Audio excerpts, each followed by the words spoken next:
நலமுடன். குரு வாழ்க, குருவே துணை.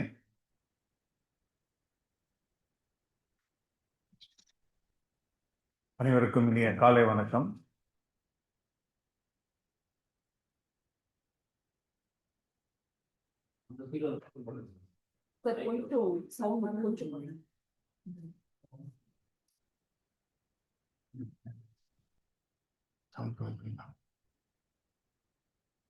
இன்னைக்கு நம்ம எல்லாரும் சேர்ந்து சிந்திக்க போற தலைப்பு வந்து களங்கமில்லா வாழ்வு.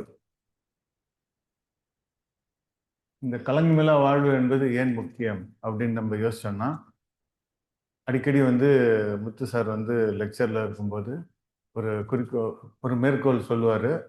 அப்துல் கலாம் ஐயா சொன்னது, நாம் வாழும் வரை நம்மை யாரும் வெறுக்கக்கூடாது, அதே மாதிரி நாம் வாழும் வரை நாமும் யாரையும் வெறுக்கக்கூடாது அப்படின்னு சொல்லுவாரு.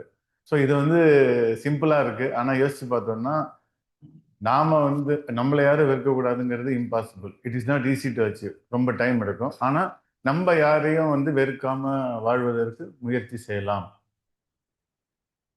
அப்படிங்கிற ஒரு எண்ணத்தை வந்து நமக்கு எல்லாத்துக்கும் வந்து விதைச்சு வச்சிருக்காங்க. அப்படி ஒரு வாழ்க்கையை வாழணும்னா எப்படி வாழ முடியும்? நம்ம யாரையும் வெறுக்கக்கூடாதுன்னா, நமக்கு வந்து அடுத்தவங்களை பார்க்கும்போது இந்த மாதிரி ஒரு வெறுப்போ எந்த ஒரு எண்ணமோ வரக்கூடாது. ஸோ அது எப்படி வாழ்றது அப்படிங்கிறதுக்கான பயிற்சிகளையும் சொல்லி கொடுத்தாங்க. ஸோ அதே மாதிரி பார்த்தீங்கன்னா, இந்த கலங்குமில்லா வாழ்வு அப்படிங்கிற தலைப்பு வந்து அதோட வந்து ஓரளவுக்கு ஒட்டி போகிற தலைப்பு அது. இதில் வந்து 2 வார்த்தைகள் இருக்கு. கலங்குமில்லா வாழ்வு.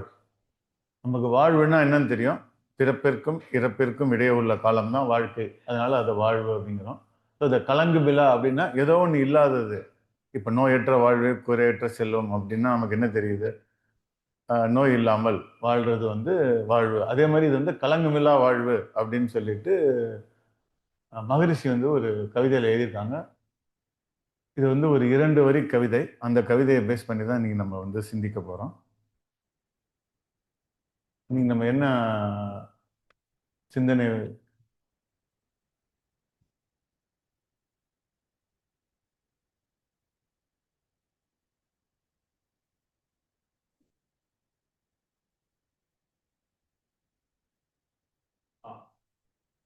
நம்ம இன்னைக்கு என்ன சிந்திக்க போறோம்னா, முதல்ல வந்து விளக்கம். இந்த கலங்கமில்லா வாழ்வு அப்படிங்கிறதுல இந்த கலங்கமில்லா வாழ்வு வந்து எப்படி வந்து விளக்கம் கொடுத்துருக்காங்க மற்ற அறிஞர்கள், ஜென்ரலா இப்போ உள்ள இன்டர்நெட்ல எப்படி இருக்குன்னு சொல்லிட்டு அதை முதல்ல சிந்திச்சுட்டு அதுக்கப்புறம் வந்து மகரிஷி வந்து என்ன விளக்கம் கொடுத்துருக்காங்க களங்கமில்லா வாழ்வு அப்படிங்கிறத பற்றி பார்க்கலாம். முதல்ல வந்து களங்கம் அப்படிங்கிறதுக்கு என்ன வந்து டிக்ஷனரி அப்படின்னு சொல்லியிருக்காங்கன்னா, களங்கம்ங்கிறது இங்கிலீஷ்ல வந்து ஸ்டிக்மா இல்லைன்னா பிளமிஷ், ஏதோ ஒரு கரை படிந்திருக்கிறது. ஸோ அந்த ஒரு ஸ்டிக்மா ஸ்டிக்மா அப்படின்னா நம்ம ஒரு தவறான செயல். அதே மாதிரி பிளமிஷ், அது என்ன சொல்றாங்கன்னா ஒருவருடைய நற்பெயருக்கு அல்லது குடும்பத்தின் பெருமைக்கு வந்து சேரும் கெட்ட பெயர். ஸோ அதுக்கு அதுக்கு உதாரணமா என்ன சொல்றாங்க, உங்கள் புகழுக்கு களங்கம் கற்பிக்க பார்க்கிறார்கள். அது ஒரு திருக்குறள் இருக்கு. தெளிவிலதனை தொடங்கார் இனிவென்னும் ஏதப்பாடு அஞ்சுபவர். இதுக்கு என்ன வந்து விளக்கம் கொடுத்துருக்காங்கன்னா, களங்கத்திற்கு பயப்படக்கூடியவர்கள் தான் விளைவுகளை எண்ணி பார்த்து அந்த களங்கம் தரும் காரியத்தில் இறங்காமல் இருப்பார்கள். ஸோ வந்து விளைவு அறிந்து விழிப்பு நிலையோட செயல்படணும் அப்படிங்கிற மாதிரி வந்து இந்த திருக்குறள்ல வந்து விளக்கம் சொல்லியிருக்காங்க. ஸோ இதில் வந்து களங்கத்திற்கு பயப்படக்கூடியவர்கள் தான். ஸோ அப்படின்னா ஏதோ ஒரு தவறு செய்கிறோம், அந்த தவறுக்கு பயப்படக்கூடியவர்கள் தான் விளைவுகளை எண்ணி பார்த்து அந்த களங்கம் தரும் காரியத்தில் இறங்காமல் இருப்பார்கள். ஸோ இதை வந்து இன்னொரு எக்ஸ்பிளனேஷன் கொடுக்குறாங்க, கரை இல்லைன்னா குற்றம். இது வந்து களங்கத்திற்கு உண்டான எக்ஸ்பிளனேஷன் இல்லை மீனிங் அப்படின்னு சொல்லலாம். ஸோ இது வந்து இன்டர்நெட்ல சர்ச் பண்ணால் இப்போ ஏஐயில் வந்து நிறைய விளக்கம் கொடுக்குது. ஸோ அந்த ஏஐ விளக்கம் என்னன்னு சொல்லிட்டு பார்க்கலாம். இது வந்து எந்த அளவுக்கு வந்து மகரிஷியோடைய தத்துவத்தோட ஒத்து போகுது அப்படிங்கிறதுக்கு நமக்கு வந்து நிறைய எக்ஸாம்பிள்ஸ் இப்போ தெரியுது. களங்கமில்லா வாழ்வு என்பது தூய்மையான, நேர்மையான மற்றும் குற்றமற்ற வாழ்க்கையை குறிக்கிறது அப்படின்னு சொல்லிட்டு இந்த எக்ஸ்பிளனேஷன் இருக்கு. ஸோ இதில் எப்படின்னா தூய்மையான, நேர்மையான, அதே மாதிரி குற்றம் இல்லாமல் இருக்கும் வாழ்க்கை. இது ரொம்ப சிம்பிளாக தான் இருக்குது, நம்ம எல்லாராலையும் ஈஸியாக புரிஞ்சுக்க முடியும். இதற்கு வந்து ஒரு சில எக்ஸ்பிளனேஷன் கொடுத்துருக்காங்க. இதில் வந்து தூய்மையான உள்ளம் இருக்கணும். ஸோ இந்த கேரக்டரிஸ்டிக்ஸ்லாம் இருந்தால் களங்கமில்லா வாழ்வு அப்படிங்கிற மாதிரி சொல்லலாங்க. இப்போ வந்து தூய்மையான உள்ளத்துக்கு என்ன சொல்றாங்க, வஞ்சம், பொறாமை மற்றும் பகைமையின்றி அன்புடன் பழகுவது. ஸோ இது ஒரு எக்ஸ்பிளனேஷன். இதை நம்ம யோசிச்சோம்னா மகரிஷியோட தத்துவத்தில் எதில் மேட்ச் ஆகுதுன்னு நமக்கு எல்லாருக்கும் தெரியும். ரெண்டாவது, நேர்மையாக இருக்கணும், நேர்மையாக வாழ்ந்தால் நம்ம வாழ்க்கை வந்து களங்கம் இல்லாமல் இருக்கும் அப்படிங்கிறாங்க. அதுக்கு என்ன எக்ஸ்பிளனேஷன்? வறுமையிலும் செம்மையாக வாழ்ந்து தனது கொள்கைகளின் சமரசம் செய்து கொள்ளாமல் இருப்பது. ஸோ நம்மளுடைய கொள்கைகளை காம்ப்ரமைஸ் பண்ணாமல் நேர்மையாக இருக்கணும், நம்ம வந்து வறுமையில் இருந்தாலும் தவறு செய்யாமல் சரியாக வாழணும் அப்படின்னு சொல்கிறாங்க. அதே மாதிரி ஆன்மீக பார்வையோடு இருப்பதும் களங்கமில்லா வாழ்வின் ஒரு அம்சம் சொல்கிறாங்க. ஸோ இது வந்து இதில் என்ன பண்ணுறாங்கன்னா, இறைவனுக்கு உகந்த பாவங்களற்ற வாழ்வு. இதுவும் வந்து மகரிஷி வந்து எப்படி நமக்கு சொல்லி கொடுத்துருக்காங்கிறதுக்கு எல்லாருக்கும் தெரியும். இதுக்கு அடுத்து இன்னொன்று, இப்போ அடுத்து வந்து பார்த்தீங்கன்னா மகரிஷி வந்து என்ன விளக்கம் கொடுத்துருக்காங்க. இது வந்து ஒரு 2 வரி கவி. இந்த கவியை வச்சு தான் வந்து நம்ம இன்னைக்கு சிந்திக்க போகிறோம். உடல் நலம் டேஷ் டேஷ். ஸோ இது 2 வார்த்தைகள். பெருநிதி டேஷ் டேஷ் 2 வார்த்தைகள். அதுதான் களங்கமில்லா வாழ்வு அப்படின்ட்டு சொல்லியிருக்காங்க. ஸோ இதில் வந்து ஃபஸ்ட்டு உடல் நலம் இருக்கு, அதுக்கு அடுத்து ஒரு 2 வார்த்தைகள் கொண்ட ஒரு, அதே மாதிரி அதுக்கு அடுத்து 2 வார்த்தை. ஸோ இந்த 3ம் இருந்தால் களங்கமில்லா வாழ்வு வாழலாம் அப்படின்ட்டு சொல்றாங்க. ஸோ இது முதல்ல வந்து உடல் நலம் அப்படின்னா என்னன்னு சிந்திக்கலாம். அந்த உடல் நலத்துக்கு வந்து ஜென்ரலாக வந்து ஹூ இந்த மாதிரி வந்து வேர்ல்டு ஹெல்த் ஆர்கனைசேஷன் அவங்க என்ன இது பண்ணியிருக்காங்கன்னா, உடல் நலம் என்பது நோய் இல்லாத நிலை மட்டுமல்ல, உடல் மனம் மற்றும் சமூகம் சார்ந்த முழுமையான ஆரோக்கியமாகும். இதான் அடிக்கடி முத்து சார் சொல்லியிருக்காங்க. காயகல்பம் அட்டன் பண்ணும்போது நான் அட்டன் பண்ணும்போது கேட்டேன், இந்த மாதிரி WHO வந்து நாட் ஹேவிங் டிசீஸ் அது மட்டும் it is not health. So what is good health அப்படின்னா, அப்போ தான் நான் ஃபர்ஸ்ட் டைம் வந்து கேள்விப்பட்டேன். ஃபர்ஸ்ட் குட் ஹெல்த் என்னன்னா ஆப்சன்ஸ் ஆஃப் டிசீஸ் இல்லை, அதுக்கும் மீறி மனநலம் சேர்த்து இப்போ வந்து ஆரம்பிச்சிருக்காங்க. இது ஒரு 10 இயர்ஸ் முன்னாடி. ஸோ அது வந்து இது வந்து WHO எக்ஸ்பிளனேஷன். ஆனால் மகரிஷி வந்து முன்னாடியே அதை வந்து சொல்லிட்டாங்க. பட் அது நமக்கு வந்து நிறைய பேருக்கு தெரியாதனால இந்த மன்றத்தில் சேர்ந்து அவருடைய டீச்சிங்ஸ்லாம் நம்ம படிக்கும்போது தான் அது என்னன்னு புரிய வந்துச்சு. இதுக்கு வந்து இன்னொரு இது சொன்னாங்கன்னா, இந்த உடல் நலத்துக்கு என்னென்ன தேவை? சமச்சீர் உணவு, உடற்பயிற்சி, வாழ்க்கை முறை மாற்றம் நம்மளை சேஞ்ச் பண்ணி, அதே மாதிரி மன ஆரோக்கியம், சுகாதாரம். ஸோ இதெல்லாம் வந்து தேவையான கான்ஸ்டிடியூன்ஸ். நம்ம ஒரு நல்லபடியாக உடல் நலம் இருக்கிறதுக்கு இதெல்லாம் தேவை அப்படின்ட்டு சொல்கிறாங்க. அதே மாதிரி உடல் நலத்துக்கு வந்து வேதாத்திரி மகரிஷி வந்து என்ன விளக்கம் கொடுக்குறாங்க அப்படின்னு சொல்லிட்டு பார்க்கலாம். இதற்கு வந்து ஒரு கவி வந்து ஞானக்களஞ்சியத்தில் ஒரு கவி உடல் நலம் குலநலம் அப்படிங்கிற தலைப்புல வந்து கொடுத்துருக்காங்க. உடலுக்கு உரம் அளிக்கும் உழைப்பும், ஒழுங்கோடு கொள்ளும் உணவும், உலத்திற்கு உயர்வளிக்கும் கல்வியும், உள்நாடி நிற்கும் தவம். ஸோ இதில் முதல் 2 வரி வந்து உடல் நலத்துக்காக. உடலுக்கு உரம் அளிக்கும் உழைப்பும் ஒழுங்கோடு கொள்ளும் உணவும் இருந்தால் உடல் நலம், அது நல்ல உடல் நலம் இருக்கும். அதே மாதிரி உடல் நலத்துக்கு வந்து தவம் இருக்கும், தவம் செய்யணும் அப்படின்னு சொல்லிட்டு சொல்றாங்க. அதற்கு மகரிஷி வந்து என்ன சொல்றாங்கன்னா, உடல் நலத்திற்கு உடலுக்கும் உயிருக்கும் ஒத்த உறவு வேண்டும் அப்படின்னு சொல்றாங்க. அதனால உடல் தனியா உயிர் தனியா வந்து பிரிச்சு பார்க்க முடியாது. நம்ம உடல் நலம் நல்லா இருக்கணும்னா நம்மளுடைய உயிருக்கும் உடலுக்கும் ஒரு இணக்கம் இருக்கணும். அந்த ஒரு சிங்க்ரணி, அந்த ஒரு சிங்க் இல்லைன்னா நம்மளுடைய உடல் நலம் வந்து நல்லா இருக்க முடியாது அப்படின்ட்டு சொல்றாங்க. ஏன்னா உயிர் வந்து என்னன்னு நமக்கு தெரியும், மனம். அதாவது உயிரின் படக்க நிலை தான் மனம். மனம் எப்போ வந்து டிஸ்டர்ப் பண்ணாலோ நம்மளுடைய ஹெல்த் வந்து கண்டிப்பாக வந்து நல்லா இருக்காது. அது வந்து எல்லாரும் சொல்லியிருக்காங்க, மனசு சரியில்லைன்னா உடம்பு சரியில்லாமல் இருக்கும்ட்டு. அது எதனாலன்னு சொல்லிட்டு நமக்கு வந்து புரியல. ஒன்ஸ் இந்த மகரிஷியோட தத்துவத்தை படிக்கும்போது தான் எதனால வந்து அந்த மாதிரி இருக்குன்னு சொல்லிட்டு நம்மளாலே வந்து சிந்திக்க முடியுது. மகரிஷி வந்து சொல்ற மாதிரி சொல்லால் மட்டும் நம்பாதே, சுயமாய் சிந்தித்தே தெளிவாய் அப்படிங்கிற அவருடைய தாரக மந்திரமே அதுதான். நானே என்ன சொன்னாலும் நீங்கள் வந்து அதை அப்படியே வந்து அக்செப்ட் பண்ணாதீங்க. நீங்கள் யோசித்து அதில் உள்ள நிறை குறை என்னன்னு சொல்லிட்டு அந்த மாதிரி பண்ணாதான் நம்மளுடைய ஆழ் மனசில் வந்து பதியும். நம்மளுடைய சப்கான்சியஸ் மைண்டில் அது ரெஜிஸ்டர் ஆகாத வரைக்கும் எந்த ஒரு விஷயத்தையும் நம்மளால் வந்து செய்ய முடியறதில்ல.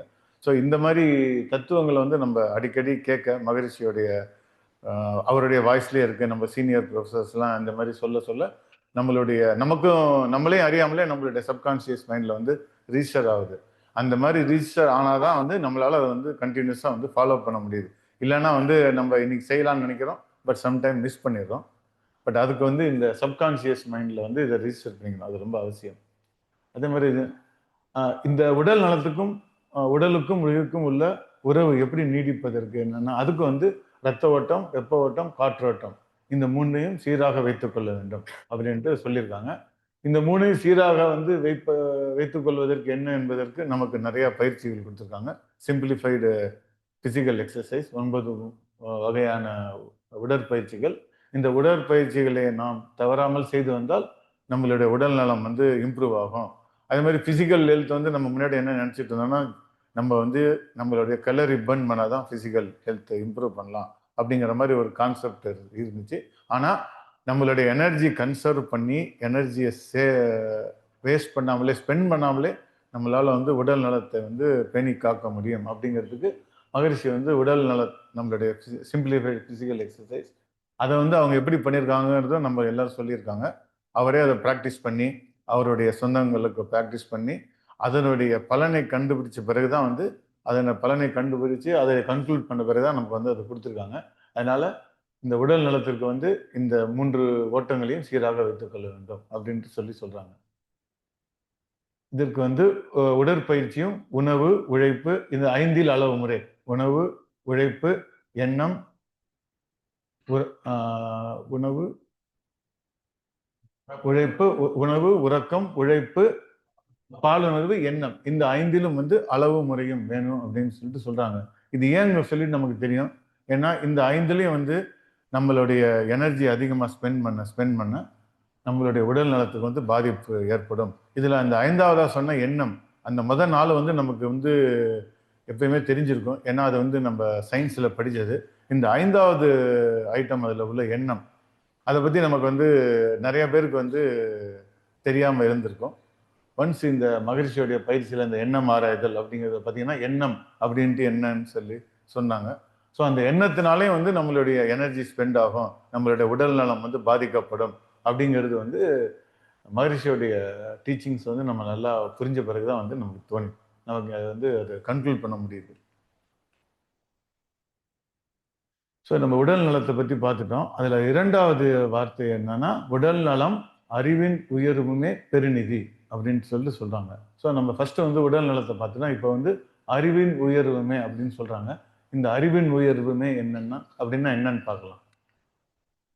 அதே மாதிரி இந்த ஏஐல சர்ச் பண்ணா அறிவின் உயர்வு அப்படின்னா என்ன சொல்றாங்கன்னா கல்வி அறிவு அனுபவம் அதே மாதிரி பகுத்தறிவு மூலம் தனி மனிதனையும் சமூகத்தையும் அறியாமை இருளில் இருந்து அகற்றி ஆக்கப்பூர்வமான சிந்தனை சிறந்த முடிவெடுத்தல் மற்றும் வாழ்வின் முன்னேற்றத்திற்கு வழிவகுக்கும் ஒரு தொடர்ச்சியான வளர்ச்சி செயல்முறை அப்படிங்கிறாங்க. ஸோ இந்த இப்போ அறிவின் உயர்வுங்கிறது வந்து இதில் பார்த்தீங்கன்னா நிறையா வந்து நம்ம மகரிஷி வந்து அறிவின் உயர்வு என்ன சொல்கிறாங்க, எதனால் வந்து நம்ம அறிவை உயர்த்துறங்கிறதுக்கு இதுலேயே வந்து எக்ஸ்பிளனேஷன் இருக்குது. இதே மாதிரி வந்து நிறைய அறிஞர்கள் பழைய நம்மளுடைய 2000 வருஷத்துக்கு முன்னாடி உள்ள எல்லாரும் சொன்னதை வச்சு தான் அவங்க கண்டென்ஸ் பண்ணி இந்த மாதிரி போட்டிருக்காங்க. ஸோ இதுக்கு என்ன முக்கிய அம்சங்கள் வேணும் அறிவின் உயர்வுக்கு அப்படின்னு சொல்கிறாங்கன்னா பகுத்தறிவு மற்றும் சிந்தனை இருக்கணும். ஸோ இப்போ தக்கன தகாதன அதாவது டூஸ் அண்ட் டோன்ட்ஸ் என்ன செய்யணும் என்ன செய்யக்கூடாதுன்னு இப்படி ஆராய்ந்து சரியான முடிவெடுக்கும் பகுத்து அறிவே உயர்ந்த அறிவு அப்படிங்கிறது. இது ஒரு எக்ஸ்பிளனேஷன் கொடுத்துருக்காங்க. ஸோ இதனால என்ன நமக்கு தெரியுது, பகுத்தறிவு மற்றும் சிந்தனை. ஸோ பகுத்தறிவுனா எது சரி எது சரியில்லை அப்படிங்கிறதுக்கு நம்மளால வந்து புரிஞ்சுக்க முடியணும். அதை புரிஞ்சுக்கிட்டு அதை ஆராய்ந்து சரியான முடிவெடுக்கும் அறிவே வந்து உயர்ந்த அறிவு அப்படிங்கிறாங்க. அதே மாதிரி இது தொடர் வளர்ச்சி கண்டினியூஸ் இம்ப்ரூவ்மெண்ட் குரோத். அதே மாதிரி அறிவாற்றல்ங்கிறது வாழ்நாள் முழுதும் நடைபெறும் செயல். ஸோ இப்போ பார்த்தீங்கன்னா அறிவாற்றல் வந்து டெய்லி வந்து ஒரு நாளில் வந்து வரப்போகிறதில்ல, it's a continuous process. So அது மாதிரி இதில் என்ன சொல்கிறாங்கன்னா புதிய தகவல்களையும் வழிகளையும் கண்டுபிடித்து முன்னேற உதவுகிறது. ஸோ நம்ம நிறையா படித்து என்னென்ன தெரிஞ்சுக்கிட்டு அதில் நம்ம கண்டினியூஸாக இம்ப்ரூவ் ஆனாலும் நம்மளுடைய அறிவு வந்து உயர்வு பெறும் அப்படின்னு சொல்லி இதில் போடுறாங்க. இன்னொரு இது என்னன்னா பணி மற்றும் முன்னேற்றம். ஸோ இப்போ நம்மளுடைய ப்ரொஃபஷன் ரிலேட்டட்ல வந்து நம்மளுடைய அறிவு உயர்ந்தா நமக்கு வந்து பணி உயர்வு கிடைக்கும், வாழ்வு வந்து அதே மாதிரி பதவி உயர்வு கிடைக்கும். இதுவும் வந்து ஒன் ஆஃப் த அம்சம் ஃபார் அறிவின் உயர்வு. அதே மாதிரி மனிதாபிமானம் இருக்கணும். ஸோ இப்போ மனிதாபிமானங்கிறது என்ன? இது வந்து வெறும் அறிவு, வெறும் தகவல்களின் தொகுப்பு மட்டுமல்ல. ஸோ இதில் பார்த்தீங்கன்னா ஒரு மூணாவது இன்னொரு டைமென்ஷன் கொடுக்குறாங்க. நார்மலாக வந்து அறிவுன்னா நம்ம என்ன நினச்சிட்டு இருந்தோம்னா நாலேஜ், நம்ம வந்து புக்கில் படிக்கிறது தெரிஞ்சுக்கிறது தான் அறிவுங்கிறோம். ஆனால் இப்போ ஏஐயில் பார்த்தீங்கன்னா இதுவும் போடுறாங்க மனிதாபிமானம், ஹியூமனிட்டி. ஸோ இப்போ அறிவுங்கிறது வெறும் புக்கிஷ் கிடையாது. அது ஒருவரின் செயல், அனுபவம் மற்றும் ஞானம் ஆகியவற்றில் வெளிப்படும். இது மனித பிறவியின் நோக்கத்தை உணர்த்துகிறது அப்படின்னு போட்டிருக்காங்க. மேபி இப்போ மகரிஷியோடைய எல்லா தத்துவங்களையும் படித்து இதெல்லாம் வந்து அப்டேட் பண்ணியிருக்காங்க நினைக்கிறேன். ஏன்னா நம்ம ஒரு 10 வருஷத்துக்கு முன்னாடி உள்ள எக்ஸ்பிளனேஷன் பார்த்தா இதெல்லாம் இருக்குமான்னு தெரியாது. பட் ப்ராபபிளி ஏஐ வந்து இம்ப்ரூவ் ஆனதுனால இந்த தகவல்களும் இப்போ வந்து நமக்கு வந்து இன்க்ளூட் பண்ணுறாங்க. அதே மாதிரி செயலில் அறிவு அப்படி அதுக்கு என்னன்னா கற்ற கல்வியும் பெற்ற அறிவும் நடைமுறையில் செயலாக, அதாவது பிராக்டிஸில் வந்து மாறும்போது தான் அதுக்கான முழு பயனும் கிடைக்கிறது அப்படிங்கிறாங்க. ஸோ அதாவது வெறும் புக்கிஷ் மட்டும் கிடையாது, ப்ராக்டிஸ் பண்ணணும். ஸோ இதுவும் வந்து பார்த்தீங்கன்னா மகரிஷியோடைய அவங்க எதனால வந்து இந்த சிஸ்டம் டிசைன் பண்ணாங்களோ அதுக்காக தான் போட்ட மாதிரி இருக்கு. நான் ஃபர்ஸ்ட் பார்க்கும்போது எல்லாம் ஜென்ரலாக இருக்கும் பார்த்தேன். ஆனால் ஜென்ரலாக இருக்கு. ஆனால் கொஞ்சம் ஆழ்ந்து யோசிச்சா வந்து என்னென்ன தத்துவங்கள் அப்படின்னு சொல்லிட்டு நமக்கு புரியுது. அதே மாதிரி இன்னொரு எக்ஸ்பிளனேஷன் என்ன கொடுக்குறாங்கன்னா ஒரு மனிதனின் வாழ்க்கையில் அறிவு எவ்வாறு அவனுக்கு சிறப்பையும் வெற்றியும் தேடித் தருகிறது என்பதை விளக்குகிறது. ஸோ இப்போ ஒருத்தருடைய குரோத் வச்சு அவருக்கு கிடைக்கக்கூடிய கீர்த்தி, புகழ், அவர் வந்து லைஃப்ல எப்படி சக்சஸ்ஃபுல்லாக இருக்காரு அப்படிங்கிறதுக்கும் வந்து அவருடைய அறிவு உயர்வை பொறுத்து ஜட்ஜ் பண்ணலாம் அப்படிங்கிற மாதிரி வந்து இதில் சொல்லியிருக்காங்க. இதுக்கு அடுத்து வந்து பார்த்தீங்கன்னா மகரிஷி வந்து என்ன சொல்றாங்க அப்படின்னு சொல்லிட்டு யோசிக்கலாம். ஸோ இப்போ மகரிஷி என்ன சொல்றாங்கன்னா அறிவின் உயர்வு என்பது வெறும் தகவல்களை சேகரிப்பதல்ல, அது தன்னை உணரும் ஆன்மீக பயணம் அப்படிங்கிறாங்க. ஸோ இது வந்து நம்ம நிறைய தடவை வந்து கேட்டிருக்கோம் சீனியர் ப்ரொஃபஸர்ஸ்லேருந்து.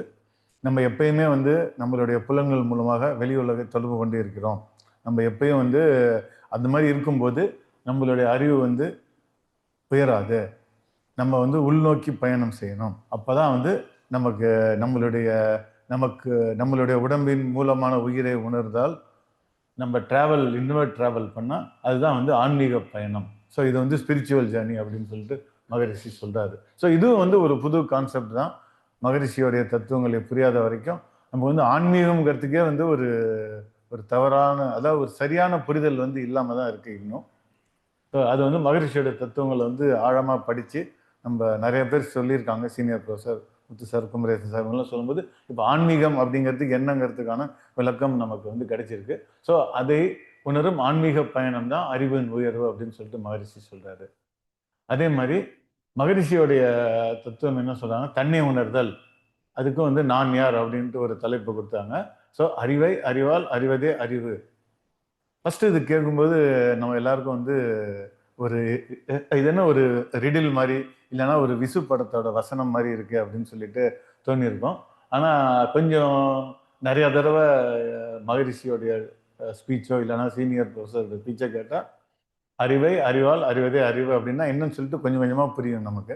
திரும்ப திரும்ப நம்ம கேட்டு இதை வந்து நம்மளுடைய சப்கான்சியஸ் மைண்ட்ல வந்து ரீசர்ச் பண்ணிக்கணும். அப்பதான் வந்து இந்த அறிவின் உயர்வு அப்படிங்கிறதுக்கு என்னன்னு நமக்கு புரியும். அப்படி புரிஞ்சாதான் வந்து அதை எப்படி உயர்த்தணும் அப்படிங்கிறதுக்கான முயற்சிகளை நம்ம வந்து எடுக்க முடியும். ஸோ இது வந்து மகரிஷி கொடுக்கக்கூடிய உயரிய ஞானம் இது அப்படின்னு சொல்லிட்டு சொல்றாங்க, தன்னை உணர்தல். அதே மாதிரி மகரிஷி இன்னொன்று என்ன சொல்றாங்கன்னா எப்படி வந்து மன அமைதி இருக்கணும். மன அமைதி இருந்தாலும் அறிவு உயர்வு பெறுவதற்கு மன அமைதி மிகவும் முக்கியமானது. ஏன்னா நம்மளே வந்து பீஸ்ஃபுல்லா இல்லைன்னா நம்மளால வந்து அதை மீறி யோசிக்க முடியாது. நம்மளை சுற்றி உள்ளவங்களையும் நம்ம வந்து நிம்மதியா இருக்க விட மாட்டோம். அவங்களுடைய ஆன்மீக பயணத்துக்கும் நம்ம வந்து தடையா தான் இருப்போம். அவங்க எவ்வளவுதான் அவங்க நல்லது பண்ண நினைச்சாலும் நம்ம வந்து விடாம அவங்கள டிஸ்டர்ப் பண்ணிட்டு இருப்போம். அதனால வந்து தனி மனித அமைதி. மகரிஷி வந்து இந்த 2 அப்ரோச் இருக்கு மேனேஜ்மெண்ட்ல, டாப் டவுன் அப்ரோச் இல்லைன்னா பாட்டம் அப் அப்ரோச். ஸோ இப்போ டாப் டவுன் அப்ரோச் என்னன்னா வந்து ஒரு லா போட்டுட்டு இதுபடி செய்யணும். இந்த ஊர்ல நம்ம பார்த்தீங்கன்னா கேமரா இருக்கு, ரேடார் இருந்தா ஸ்பீடு கண்ட்ரோல் பண்றாங்க. ரேடார் இல்லாத நேரத்தில் வந்து ஸ்பீடு வந்து அவங்கள யாரும் கண்ட்ரோல் பண்ண முடியாது. ஸோ அப்படி இருக்கும்போது ஸோ இது ஒரு ப்ராப்ளம். ஸோ நம்மளை யாரையும் வந்து கவனிக்கல அப்படிங்கிற ஒரு இது வந்து நமக்கு இருக்கு. ஸோ அதே மாதிரி இதில் பார்த்தீங்கன்னா மகரிஷி என்ன சொல்றாங்கன்னா தனி மனித அமைதி இருந்தால்தான் உலக அமைதி கொண்டு வர முடியும். ஸோ இந்த டாப் டவுன் அப்ரோச் இல்லாமல் மகரிஷி வந்து கொடுத்துருக்கிறது பாட்டம் அப் அப்ரோச். ஸோ இந்த பாட்டம் அப் அப்ரோச்சில் என்ன ஆகுது, திரட்சி முறையில் செய்தால்தான் அது வர முடியுங்கிறாங்க. ஏன்னா நம்ம வந்து நம்மளை யாரையும் வந்து நம்மளை வந்து ரூல் ஃபாலோ பண்ண வைக்க முடியும். அந்த ரூல் நம்ம ஃபாலோ பண்ணுறது யாரும் கவனிக்கலான்னா நம்ம வந்து அந்த ரூல்லேருந்து வந்து நம்ம வந்து ஃபாலோ பண்ணுறது இல்லை. இது வந்து மனிதனுடைய இயல்பு. நம்ம வந்து அந்த அளவுக்கு இன்னும் மகரிஷி அளவுக்கு உயர்வு பெறல. அதனால நம்ம எல்லாரும் செய்யறது தான் அது. ஸோ அதுக்கு தான் வந்து அதுக்கும் வந்து வழி சொல்லிட்டாங்க. நம்மளை முதல்ல வந்து திருத்திக்கிட்டா, நம்மளை வந்து சீர்படுத்தினா ஆட்டோமேட்டிக்காக வந்து உலக அமைதி தானாக வரும். ஸோ உலக அமைதிங்கிறதுக்கு வந்து எதுவும் ஒரு மேஜிக் வேன் கிடையாது. டாபரான்னா வந்து உலக அமைதி வந்துட போகுது, கண்டிப்பாக வராதுன்னு தெரிஞ்சுட்டு தான் வந்து இந்த மாதிரி ஒரு அப்ரோச் கொடுத்துருக்காங்க. நமக்கும் வந்து தோணும் இது எப்படி நடக்க முடியும், இது நடப்பதற்கு நாள் ஆகுமேன்ட்டு. ஆனால் எந்த ஒன்றுமே வந்து இம்மிடியட்டாக வந்து அது நடந்தால் வந்து அதுக்கு வந்து சீக்கிரம் வந்து அது நிலை பெறாது. அதாவது ஒரு ஸ்டாண்டர்டாக இருக்காது, ஒரு நிலையாக இருக்காது. அது வந்து போயிடுறதுக்கான வாய்ப்பு இருக்குது. ஆனால் இந்த மாதிரி ஒரு அப்ரோச்சில் பார்த்தீங்கன்னா, சப்போஸ் ஒரு எல்லாரும் வந்து ஒரு ஊரில் இல்லை ஒரு வீட்லேயே முதல்ல எடுத்துக்கோமே, நம்ம வந்து இந்த மன்றத்துக்கு சேர்றதுக்கு முன்னாடி நம்மளுடைய பிஹேவியர் எப்படி இருந்துச்சு, நம்மளுடைய மன்றத்துக்கு சேர்ந்த பிறகு எப்படி இருக்குது, நம்மள வீட்டில் அவங்க ஸ்பௌஸ் கேட்டால் தான் தெரியும். நம்மளாம் வந்து சொல்லிக்க முடியாது. ஏன்னா அது வந்து சார் சொல்லியிருக்காங்க இந்த மாதிரி வந்து அவங்க டெய்லி வந்து எத்தனை தடவை கோவப்பட்டு எழுதி வச்சிருக்கேன்ட்டு. அது இன்னும் ஸ்டார்ட் பண்ணுற அளவுக்கு எனக்கு இன்னும் என்னுடைய இது வளர்ச்சி அடையலை. அதனால அது வெயிட் பண்ணிட்டு இருக்கேன் எப்போ பண்ணலான்னு சொல்லிட்டு. ஸோ அந்த மாதிரி வந்து நம்மளாம் வந்து பக்குவப்படுத்திக்கிட்டாதான் வந்து இந்த அறிவின் உயர்வு வந்து கண்டிப்பாக நமக்கு வந்து கிடைக்கும். இதுக்கு மகரிஷி என்னன்னு சொல்றாங்கன்னா, அறிவு நிலைப்படிகள் 3 அப்படிங்கிறாங்க வாழ்க்கை தத்துவத்தில். இந்த 3 வந்து நம்பிக்கை, விளக்கம், முழுமை பேறு. ஸோ அவர் என்ன சொல்றாருன்னா, இந்த 3 வழியாக அறிவை முழுமையடை செய்ய வேண்டும் அப்படிங்கிறாங்க. நமக்கு தெரியும் நம்பிக்கை அப்படின்னா என்னன்னு தெரியும். நம்பிக்கைங்கிறது வந்து சின்ன வயசுல வந்து நமக்கு வந்து சொல்லியிருக்காங்க. நம்ம வந்து எப்படி பக்தி மார்க்கம், அது வந்து நம்பிக்கை. அதே மாதிரி வந்து இன்னொன்று பார்த்தீங்கன்னா, சூரியன் கிழக்கில் உதிக்கிறது அப்படின்னு சொல்லிட்டு ஸ்கூலில் வந்து ஸ்டார்ட் பண்ணாங்க. நம்ம என்ன நினைச்சோம், ஓகே சூரியன் கிழக்கில் தான் உதிக்குதுன்னு சொல்லிட்டு ஒரு கிளாஸ் வரைக்கும் மேபி 7th 8th அப்போ நம்ம படிக்கும்போதெல்லாம் மேபி இப்போ பசங்க வந்து 5வதுலேயே தெரிஞ்சுக்குவாங்க. பட் நம்ம படிக்கும்போது வந்து ஒரு கொஞ்சம் லேட்டஸ்ட் ஸ்டேஜ் தான் நமக்கு அடுத்து தெரியுது. இதுக்கு அடுத்து வந்து விளக்கம். இந்த விளக்கம்ங்கிறது என்ன, நமக்கு என்ன சொன்னாங்களோ, நம்ம எதை நம்பிட்டு இருந்தோமோ அதற்கு வந்து விளக்கம் தெரிஞ்சு நம்ம வந்து எப்படி வந்து அதை வந்து தெரிஞ்சுக்கிறோம். அது இப்போ இந்த சூரியன் உதிக்கிறதே எடுத்துக்கிட்டா நமக்கு வந்து அந்த விளக்கம் பெறும்போது எப்படி வருது, சூரியன் வந்து மேற்கில் உதிப்பு, கிழக்கில் உதித்து மேற்கில் மறைவதில்லை, இந்த உலகம் சுத்துறதுனால தான் நமக்கு அப்படி இருக்குன்னு சொல்லிட்டு ஒரு விளக்கம் நம்ம பெறுகிறோம். ஸோ இப்போ இந்த நம்பிக்கைக்கும் விளக்கத்துக்கும் பார்த்தீங்கன்னா எப்படிங்கிறதுக்கு இது ஒரு சின்ன எக்ஸாம்பிள் வச்சு நம்ம புரிஞ்சுக்கலாம். இந்த 2 வந்து பண்ணா முழுமை பேரு.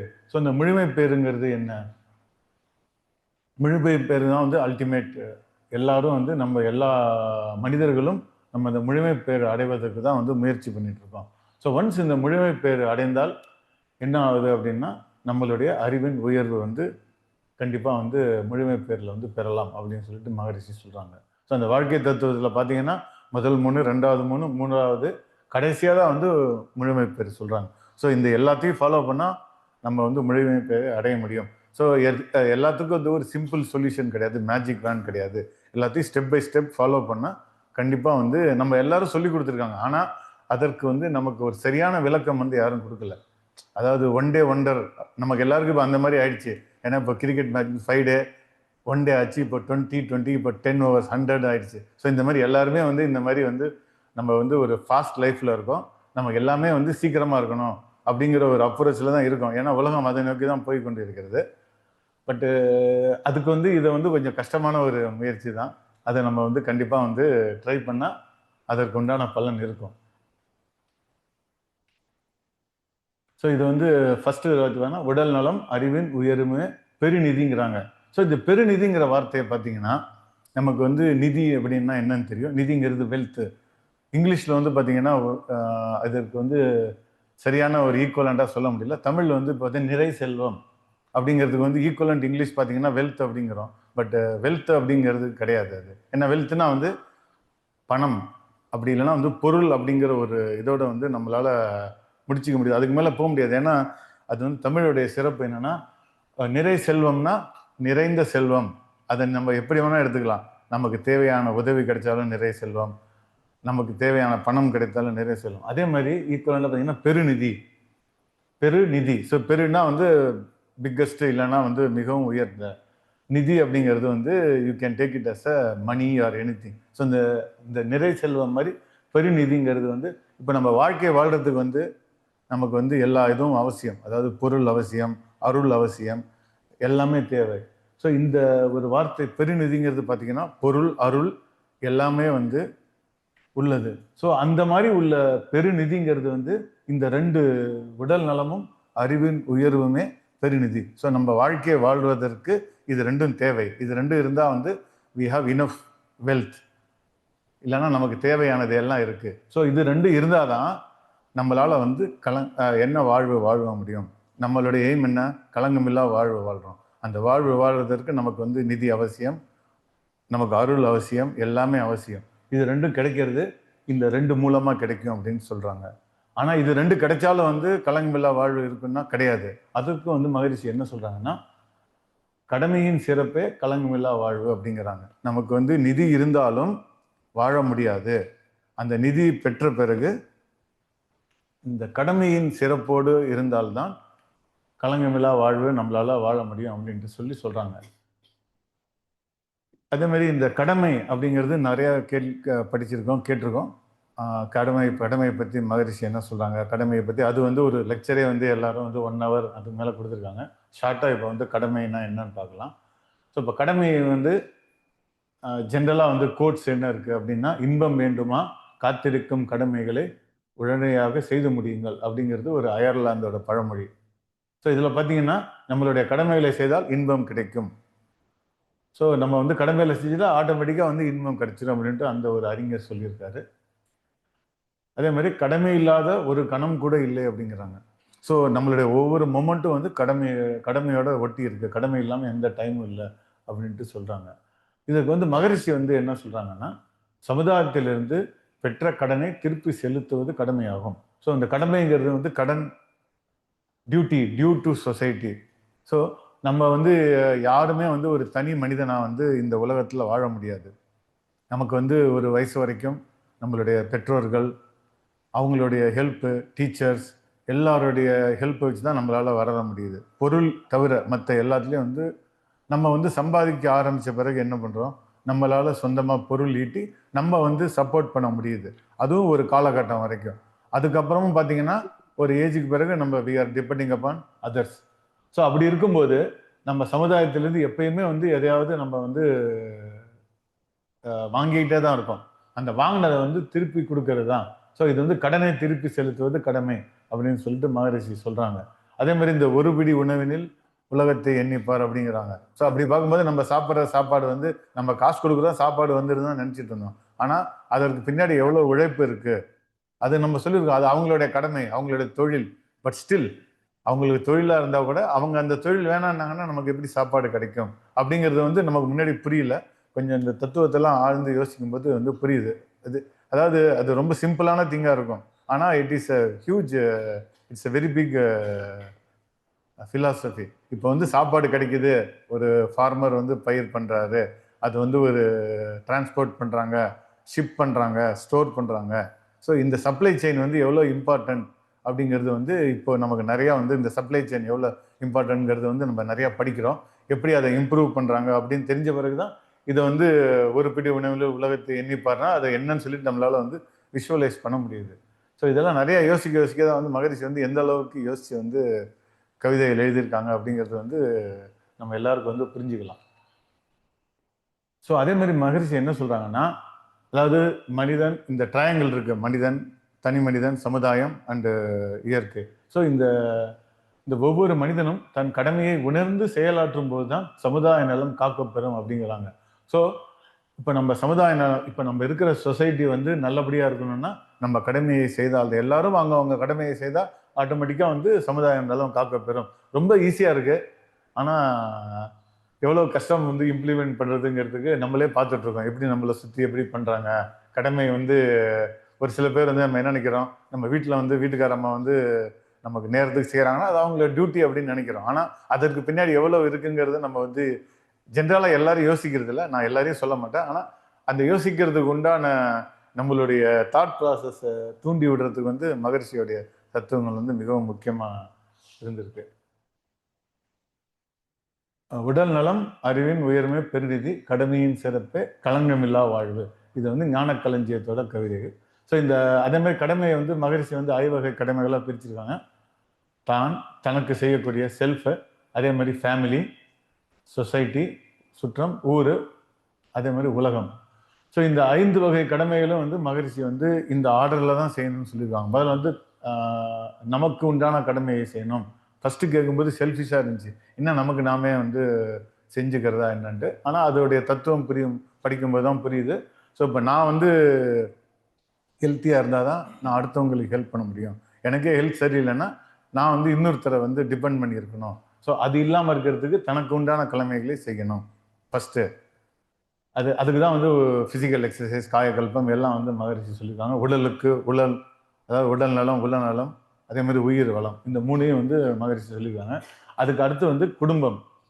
ஸோ இந்த குடும்பங்கிறதுக்கு வந்து மகரிஷி சொன்னாங்க, ஹஸ்பண்ட், ஒய்ஃபு, சில்ட்ரன், 2 பேரோட பேரண்ட்ஸ், இதுதான் வந்து குடும்பம் அப்படின்ட்டு சொல்கிறாங்க. இதுக்கு வந்து நமக்கு விளக்கம் வந்து முன்னாடி வந்து குடும்பம்னா நம்ம நிறைய நினச்சிட்டு இருந்தோம், ஆனால் இது மட்டும் தான் குடும்பம், அதுக்கும் வந்து காரணம் என்னன்னு சொல்லிட்டு கிளியராக வந்து சொல்லியிருக்காங்க. அதனால எந்த விதமான ஆம்பிகிட்டியும் அதில் இருக்க வாய்ப்பே இல்லை. ஸோ வந்து முதல்ல நமக்கு உண்டான கடமையை செய்யணும், அதுக்கப்புறம் குடும்பத்திற்கு உண்டான கடமை, அதுக்கப்புறம் சுற்றம். ஸோ அது சுற்றம்ங்கிறது வந்து நம்மளுடைய சொந்தக்காரங்க, ஃப்ரெண்ட்ஸ் அண்ட் ரிலேட்டிவ்ஸ் அப்படின்னு சொல்லலாம். அதே மாதிரி ஊர், இதுக்கு அடுத்து தான் உலகம். ஸோ இதுக்கு வந்து மகரிஷி என்ன சொல்கிறாங்கன்னா, இந்த ஆர்டரில் தான் பண்ணணும், கடமைங்கிறது இந்த ஆர்டரில் தான் செய்யணும்.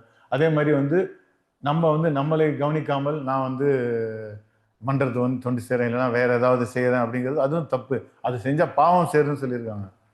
ஸோ இது என்ன ஒரு ஃபஸ்ட்டு கேட்கும்போது என்ன இப்படி சொல்கிறாங்களேன்ட்டு. ஆனால் கண்டிப்பாக வந்து இப்போ நம்மளுடைய ஹெல்த்தை ஸ்பாயில் பண்ணிட்டு நம்ம வந்து சர்வீஸ் பண்ணுறது வந்து அதுக்கு எந்த விதமான அர்த்தமும் இல்லை. ஏன்னா சூரிய வைத்து தான் சித்திரம் வரையணும் அப்படின்னு சொன்னாங்க. ஆனால் இதெல்லாம் படிக்கும்போது அது இன்னும் கொஞ்சம் ஆழமாக புரியுது. ஸோ அதனால் வந்து இந்த ஐவகை கடமைகளை இந்த ஆர்டரில் தான் செய்யணும். அதற்கு வந்து ஞானக்களஞ்சியத்தில் வந்து நிறைய கவிதைகள் இருக்காங்க. ஒன்றுக்கொன்று கெடாமல் செய்யணும்னு சொல்லியிருக்காங்க.